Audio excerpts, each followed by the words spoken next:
Hello everyone, मैं हूं advocate Rahul Mishra और आज के वीडियो में हम लोग समझने की कोशिश करेंगे कि 498A की जो एफआईआर आप लोगों के विरुद्ध लिखाई जा रही है उसमें ग्रेविटी कैसे बढ़ाई जा रही है। 498A देखने में बहुत सिंपल लगता है कि हाँ बहुत छोटा सा मुकदमा, इसमें कुछ होना नहीं। जनरली 498 में पुलिस इमीडिएटली अरेस्ट नहीं करती है, लेकिन परिवार भर का नाम होता है तो सबको हैरेसमेंट करती है। कभी कभी ऐसा भी होता है कि पुलिस दिखा देगी कि आप इन्वेस्टिगेशन में कोऑपरेट नहीं कर रहे हो, आप भाग सकते हो, आप भगोड़े हो सकते हो, तो उस कंडीशन में पुलिस आपको गिरफ्तार भी कर सकती है और कर भी लेती है। कई केसेस ऐसे हैं जिसमें 498A में भी पुलिस ने गिरफ्तारी करी है। अब विपक्षी को पता चल चुका है कि 498A लगा देने मात्र से उनका काम नहीं चल रहा है, इमीडिएट आपकी अरेस्ट नहीं हो रही है, तो उस कंडीशन में वो क्या कर रहे हैं, इस कंडीशन में 498A के साथ और सेक्शन जोड़े जा रहे हैं। उसमें पूरे परिवार का नाम तो पहले लगाया ही जाता था, पहले 498 में इमीडिएट अरेस्ट होती थी, गिरफ्तारी होती थी, पूरा परिवार जेल की चक्की पीसता था। तो सरकार ने इसमें सुधार करे, उसके बाद इमीडिएट अरेस्ट पर रोक लगा दी गई कि पहले जांच होगी, उसके बाद फिर जो है अगर अरेस्टिंग बनेगी तो की जाएगी, वरना नहीं की जाएगी। तो अब क्या कर रहे हैं 498A लिखाने वाले लोग, जो झूठा 498A लिखाते हैं, वो सबसे पहले आपके ऊपर एलिगेशन लगाते हैं 307 का। 307 आप कहोगे कैसे, कि भैया इन्होंने मेरी गर्दन पकड़ी थी और गला दबा के मारने का प्रयास किया। अब आपने गला पकड़ लिया, दबाया या नहीं दबाया उसका कोई प्रूफ नहीं देना उनको, सिंपल सी बात ये कहना इन्होंने मेरा गला पकड़ा था। अब मार काया या नहीं मार काया वो कह देंगे लाइटली पकड़ा था, ठीक है, दबाने वाले थे लेकिन मैं भाग गई, छुड़ा लिया या कुछ भी कर लिया। 498A लगा दिया आपके ऊपर, उसके बाद 307 लगा दिया कि अटेम्प्ट टू मर्डर, गला दबा पकड़ लिया हमने। अब हमने किस इरादे से पकड़ा, दबाने के इरादे से पकड़ा या नहीं पकड़ा, वो बाद में प्रूफ होगा। गला दबाने का एलिगेशन लगा दिया कि मुझे गला दबा के मारने की चेष्टा इनके द्वारा करी गई, तो उस कंडीशन में 498A को ग्रेविटी देने के लिए 307 लगाई जा रही कि ताकि आपकी अरेस्टिंग सुनिश्चित की जा सके, आप घर परिवार भर पूरा गिरफ्तार हो जाओ और जेल की चक्की काटने लगो। दूसरा 328 लगाई जा रही, 328 लगाई जा रही कि मुझे नशीला पदार्थ खिला के मेरे साथ मारपीट करते थे या अननेचुरल तरीके से सेक्स करते थे। 328 नशीला पदार्थ खिलाने वाला और 377 अननेचुरल सेक्स करने वाला। अब जो घर के लोग हैं, अन्य लोगों पर एलिगेशन लगता है, सास पर और ननद पर, उन पर एलिगेशन लगाया जाता है कि मैं प्रेग्नेंट थी, इन्होंने मेरे पेट पर लात मार दिया, या किसी भी रीजन की वजह से प्रेगनेंसी टर्मिनेट करानी पड़ी, मेडिकल रीजंस की वजह से या किसी भी रीजन की वजह से। लेकिन वो क्या दिखाते हैं कि आपने और आपके परिवार वालों ने उसको प्रेगनेंसी को टर्मिनेट करने की पूरी चेष्टा करी, अबॉर्ट करा दिया या कुछ ऐसा कर दिया जिसकी वजह से उसका फिटस किल हो गया, तो 313 वो आपके ऊपर लगा देते हैं। और एक एफआईआर अभी रिसेंटली आई, उसमें 376 ससुर जी के ऊपर लगा हुआ है जिनकी उम्र 75 साल से अधिक है। तो भाई पर आपके एलिगेशन लगा सकती हैं 376 के, और आपके परिवार के मेल पार्ट्स पर, जो भी मेल काउंटर पार्ट है उनके ऊपर लगाया जा सकता है।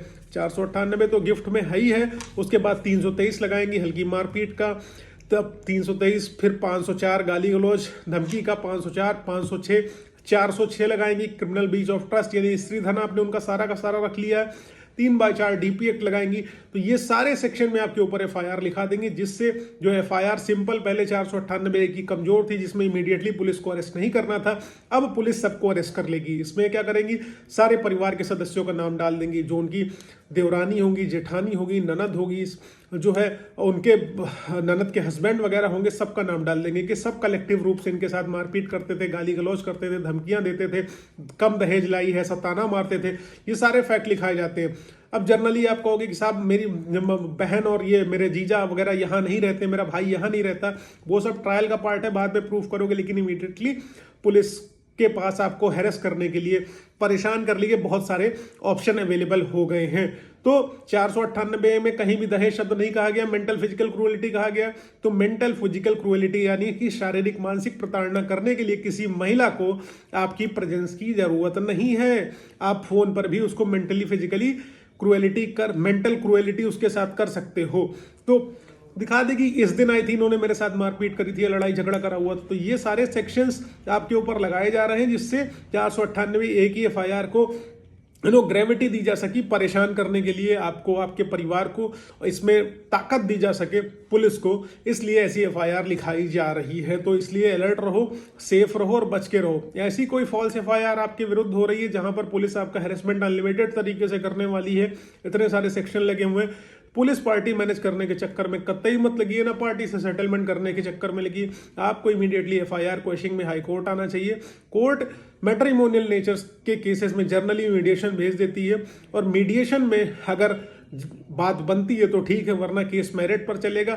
आप अपने फेवर में सारे एविडेंसेस दीजिए और कोर्ट को अगर सही लगेगा कि आपके विरुद्ध इन मैटर में एफआईआर नहीं बनती है तो एफआईआर क्वैश हो जाएगी, मामला क्लोज हो जाएगा। आप 5 साल, 7 साल, 10 साल, 15 साल ट्रायल फेस करने से बच जाएंगे, कोर्ट कचहरी के चक्कर काटने से बच जाएंगे। इसलिए ट्रायल फेस करने की चेष्टा मत करो, कोर्ट आओ, ठीक है डेफिनेटली वकील साहब फीस लेंगे, पैसा लगेगा आपका, लेकिन प्रोटेक्शन होगी, क्योंकि 498 सबसे ज्यादा मिसयूज किया जाने वाला कानून आज की डेट में है, दूसरा 376 है।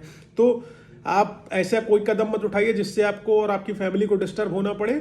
आप immediately high court FIR questioning में मूव करें। बाकी फर्दर कोई डिटेल चाहिए definitely you can connect with me, Lucknow, Delhi, Allahabad आप संपर्क कर सकते हो, नंबर डिस्क्रिप्शन में है। बिना अपॉइंटमेंट कॉल बिल्कुल ना करें। बाकी फेसबुक, इंस्टाग्राम, ट्विटर पर अभी तक नहीं जुड़े तो वहां जुड़िए, लिंक आपको डिस्क्रिप्शन में मिल जाएगा। बेटर लीगल कंसल्टेंसी के लिए आप अपने वकील साहब से ही संपर्क करें, वही आपको बेहतर जानकारी देंगे। This is just my personal opinion जो मैं आप लोगों के साथ अभी शेयर कर रहा हूं। देखिए एफआईआर के कंटेंट सिमिलर होंगे आप सबके, कुछ अलग नहीं होता है। आजकल बहुत कॉमन ट्रेंड है इस तरीके से एफआईआर लिखाने का। थैंक यू सो मच, जय हिंद।